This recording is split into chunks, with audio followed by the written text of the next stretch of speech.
Hi guys, mga boss, mga loads. Another wheel alignment na naman. To this video, meron tayong dalawang unit na wheel align natin. Yung ito, L300. Tsaka yung isa mamaya, isang multi-cab. So wala tayong pinipili. Kahit anong unit, pa-align na lang natin. Basta kaya nating ikarga sa lifter natin. So pang 3.5 ton lang yung kaya sa lifter natin. So ito, nalagyan na nilang kamera yung mga gulong, pabalik-balik na tayo dito. Siguro hindi lang ngayon kayo nakakita paano tayo mag-align. Purpose natin, pinakita natin pabalik-balik para mayroon kayong idea na mayroon para lang wheel alignment dito sa Nakbar. Saka ito yung mga boys natin, si Saldi mismo ang dyan, nag-instruct kay Imboy kasi tinitraining natin dyan si Mr. John Ray Imboy. Kasi in case mag-absent si Saldi, hindi maparalyze yung operation natin. Maliban na lang kung silang dalawa ang uma-absent. Kasi sila lang dalawa marunong dyan sa wheel alignment natin. Pero ang master yan ay si Mr. Saldi Perez. Kaya nga, sa banda ito, tinitrain niya si Mr. Imboy, John Ray Imboy. Yan, si Saldi Perez, nagbigay na ng instruction kay Saldi Imboy dyan. Una natin in-align, ito yung L3. So, pinapass forward lang natin para maging madali. So, sinisentro pa nila. Ayan, stop na. Namigyan na ng instruction. Sinisentro pa na yung dalawang gulong. Dahil nakasentro na, tingnan natin kung anong mababasa dyan sa scanner natin. Sa computer natin. Bigyan na ng instruction si Saldi dyan. Hinahayaan lang niya si Mr. John Ray Imboy na si John Ray Imboy talaga ang gagawa.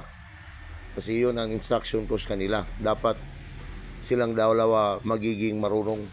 Marunong naman Saldi, pero kailangan may isa pang marunong.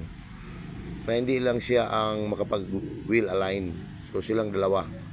So ito, ina-adjust na ni Mr. John Ray Imboy dyan sa ilalim. So parang sa rack siya nag-adjust. So, base yan sa nakikita dyan sa computer natin. Yun tayo nagbabase kasi computerized na tayo. So, hindi na tayo gumagamit ng nylon pag wheel align dyan. So, ito. Yung kaliwang gulong, okay na kasi lahat naka-green na. Yung sa kabila naman, yung sa right naman, yun lang ang kulang. Kasi may nakapula pa. Ayan, parang malapit na, nakuha na. Isa na lang nakapula dyan, yung nasa itaas na lang. So, pag mag-okay na lahat, mag-green na, iyon ang ibig sabihin, okay na.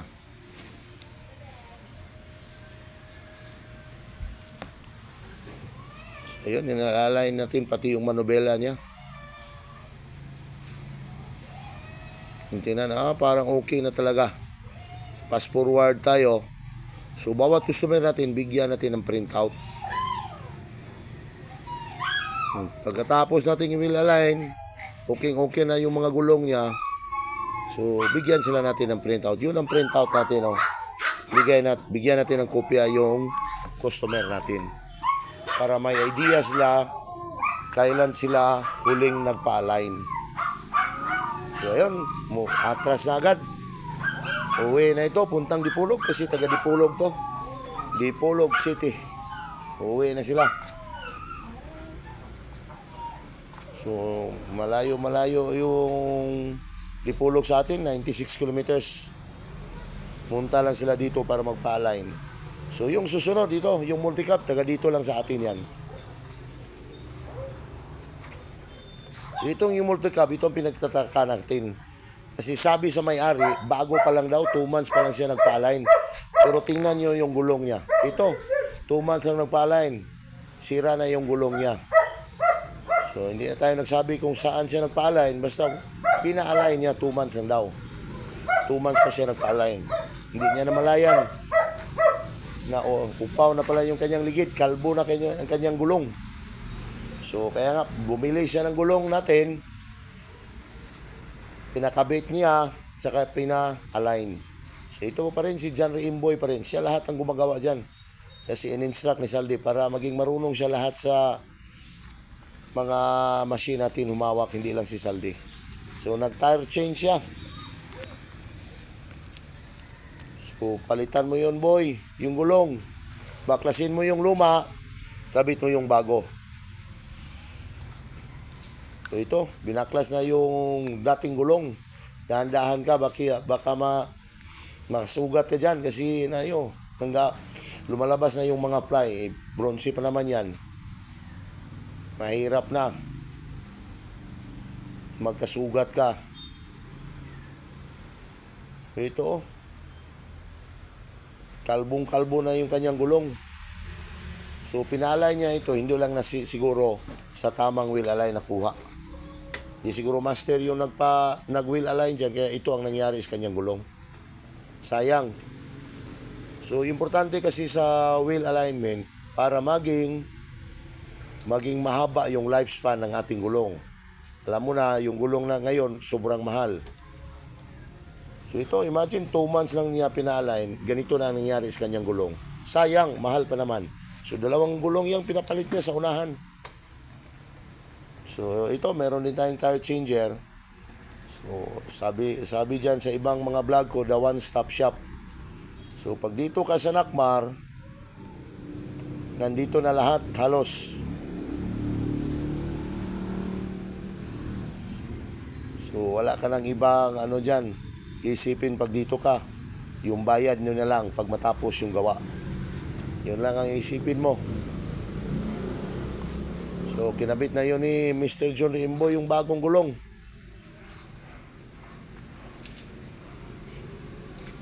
Ito. So, siyempre, yung gulong niya na yan, galing din sa atin yan kasi meron tayong gulong naman. Dito lang galing sa atin yan.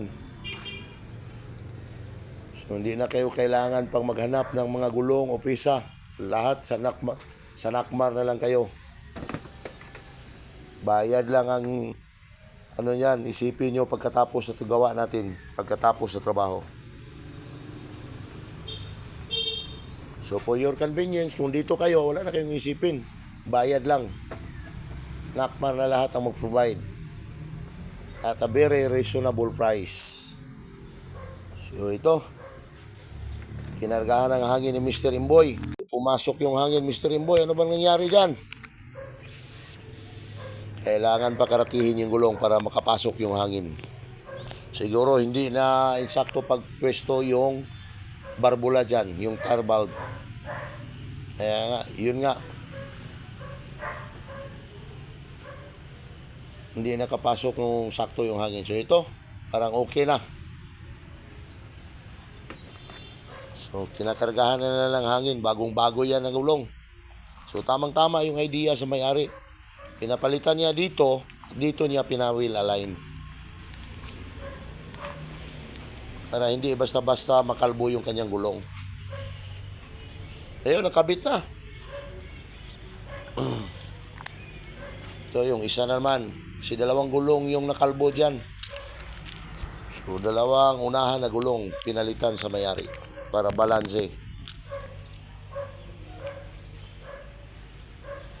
So, ayun. Lagyan ng kamera para ma-check natin dyan sa computer, makuha natin yung tamang adjustment sa mga gulong.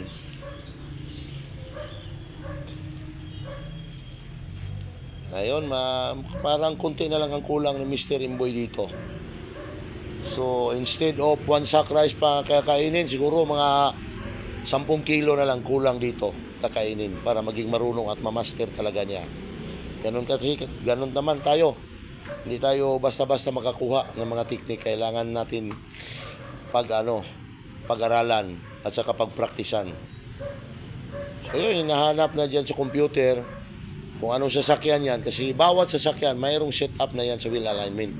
So ito, hinahanap na ni Mr. Saldi Perez para anong tamang adjust dyan. So lahat ng mga sasakyan, may nakaset up na dyan kung ano ang tamang wheel alignment. Ay nakasit up na sa computer natin. Yun ang sundin natin. Ayun, hinahanap na nila. Parang matagal na hanap yung multicab.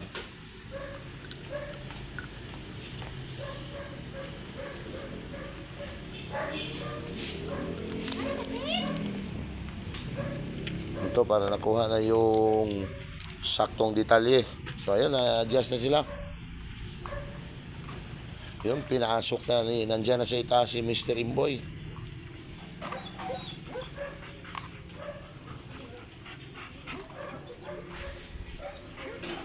Ayun,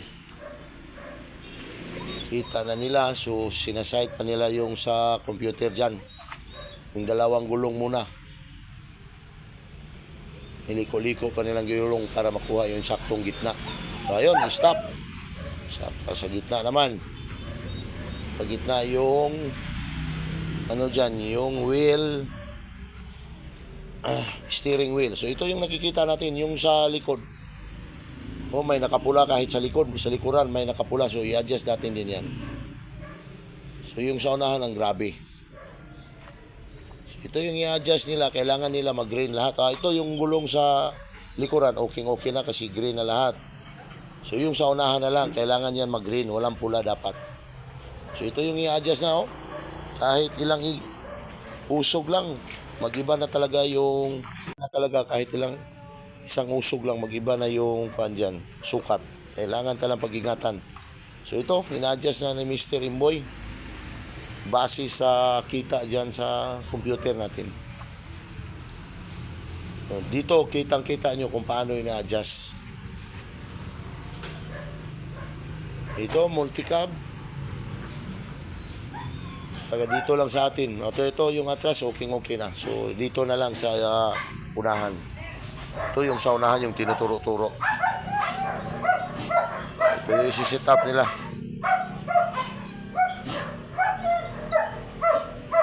Yan. Okay, nakuha na yung right side.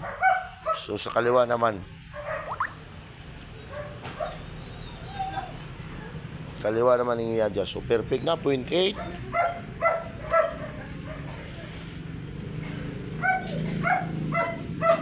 0.8, yung sa atas 0.2, saka sa unahan 0.8, yung sa kabila naman, yung sa likod 0.4, saka sa unahan ina-adjust pa.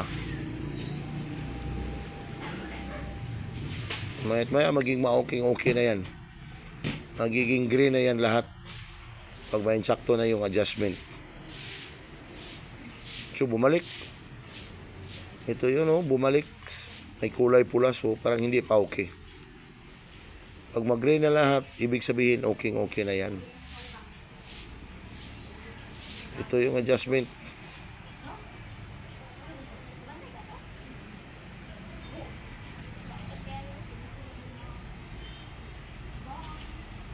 Ayun. Okay, malapit na.